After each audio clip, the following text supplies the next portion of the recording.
Good morning, boys and girls. Ms Barb here. I have a new story today. It's called The Happiest Tree by Uma Kursna-Smokey. It is a little girl. It's a yoga story. She uses her yoga. I see children. I think they are trees. Do you think she's a tree too? Let's read our story, The Happiest Tree.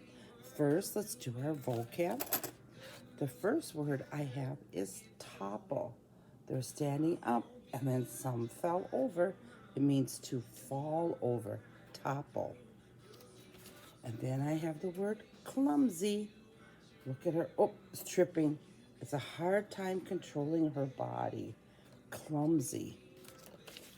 Then I have rehearsal. Look at they're up there practicing. Time to practice a performance like a dance. Performance. Then I have, oh, look at the face. Oh, astonishment means surprise. Astonishment. Looking at this picture. Oh, there's a little hole there. It's a snag torn on something that stuck up. It caught this corner and it pulled the string loose. It's snagged. Those are our words. Let's read our story, The Happiest Tree.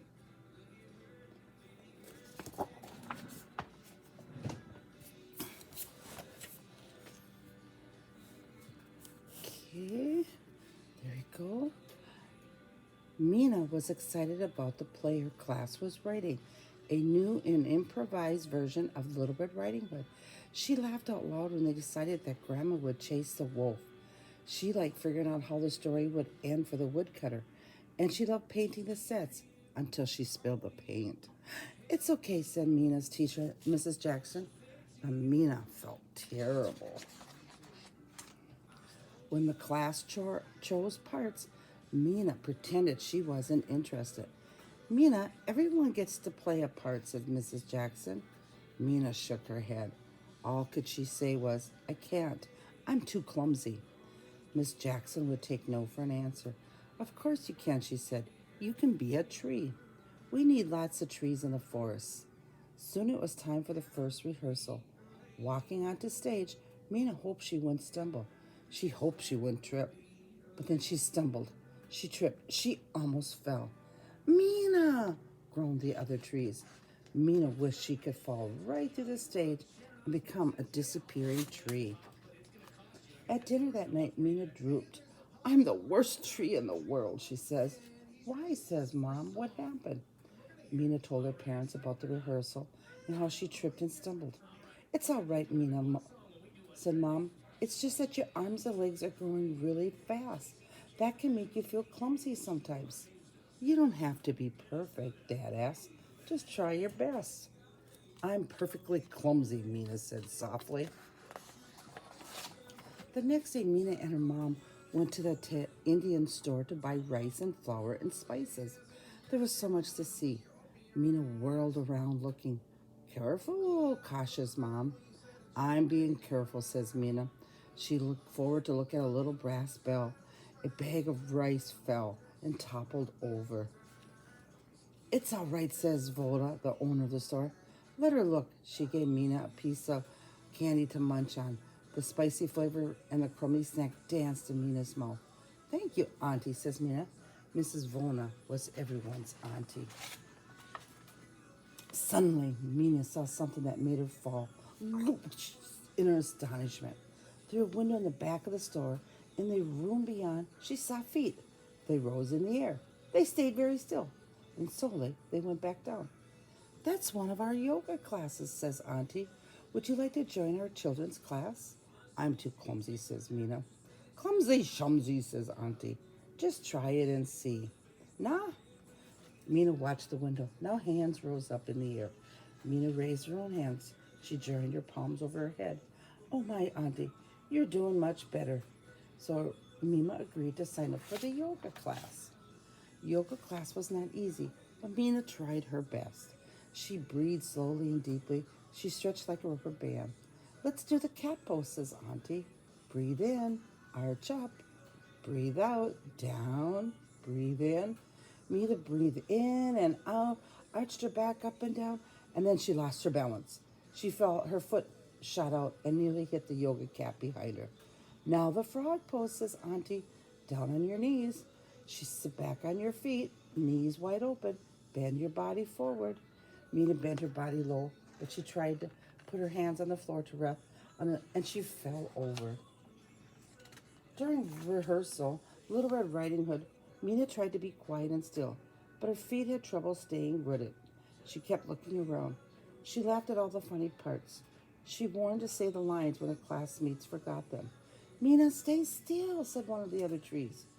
Only your branches are supposed to move. Shh, said a third. Mina tried her best, but it was hard keeping her arms and legs from moving around. In the yoga class, though, Mina's arms and legs learned to work in smooth, slow movements. She stretched out straight, flat on her stomach, and kept her feet together. Then she popped herself up on her arms and raised her head, turning left, then right into the cobra pose. One day, Auntie announced, "We're going to try the tree pose." "Oh no," says Mina. "I'm a terrible tree." Auntie looked puzzled. So Mina explained about the class play. "I understand," Auntie says, "but a yoga tree is different. Just take a breath, hold it for 2 seconds, and let it go." Mina began to relax. She rooted her feet and raised her arms. She breathed and she calmed down. Her worries went away. After a few weeks, Mina found it easy to breathe slowly and deeply in yoga class. One day, when all the children were sitting on the lotus pose, a thought lit up in Mina's mind. "I can change my body by how I feel inside," she realized. "If I'm quiet inside, my body will be still. That's what yoga is really about." Mina hugged her thought to herself. It filled her with gladness. She imagined her standing still and tall, growing roots in Little Red Riding Hood's forest. On the night of the performance of the new and improvised version of Little Red Riding Hood, Mom and Dad drove Mina to school. Mina and her classmates put on their costumes. Mina's sweatshirt and tights were stretchy and soft, but her tall branches tickled her roots scratched. "Don't worry me, Mama," says Mom. "You'll be fine. We know you'll be a great tree," said Dad. On stage, says the teacher. That was what had happened. As Mina walked onto the stage and her branches snagged Little Red Riding Hood's cloak, and Mina's right foot stepped on the roots of her left foot. She tripped. She almost fell down. Mina whispered the other trees, "Mina, leave your broken roots behind," said Mrs. Jackson. "Just do your best." Mina kicked her way out of the pile of roots. She looked around for a place to hide. How could she be a tree without her roots? The curtains opened and the play went on. Grandma chased away the wolf. The woodcutter became a recycled salesman, and Little Riding Hood wrote a play about her scary day in the forest. Through it all, Mina took deep breaths and let them out. She was still when she needed to be still. She moved slowly and carefully when she needed to move. Best of all, she knew she could do this again anytime she wanted to. Mina was the happiest tree in the whole forest. And that is the story of the happiest tree and how Mina had to use yoga to calm her body so she can do a great job at her play. Thank you for listening to our story. That was The Happiest Tree with Ms. Barb.